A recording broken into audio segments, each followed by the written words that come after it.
Islamabad high court Baloch मुजाहिरीन हरासा कनगचा दारगो आसराती दिए दरख्वास्त हिंद तक आमिद गिसा परमानदा तक के बलूच दहशानी कनोका दुरुस्त आसराती दियक बिबाव आहन हिलाफ दर्ज पुतगे मुकदमानी तफसीलात अब तुरुचे तहा पेश कनक बिबा जस्टिस मोहसन अख्तरा अटॉर्नी जनरल हिदायत दातक के बलूचिस्तान अचा महलूक एदावती हक्कानी हातिर जहशानी निश्तगा शुमारा शानी मामलात गिशोगीवार कनगियां आमिद गिसाना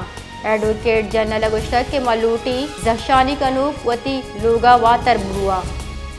इस्लामाबाद हाई कोर्ट बलूच मुजाहिरीन हरासा कनगचा दारगो आसराती दिए दरख्वास्त हिंद तक आमिद गिसा परमानदा तक के बलूच दहशानी कनोका दुरुस्त आसराती दियक बिबाव आहन हिलाफ दर्ज पुतगे मुकदमानी तफसीलात अब तुरुचे तहा पेश कनक बिबा जस्टिस मोहसन अख्तरा अटॉर्नी जनरल हिदायत दातक के बलूचिस्तान अचा महलूक एदावती हक्कानी हातिर जहशानी निश्तगा शुमारा शानी मामलात गिशोगीवार कनगियां आमिद गिसाना एडवोकेट जनरल गुश्तक के मलूटी जहशानी कनूक वती लोगा वा तरबुआ।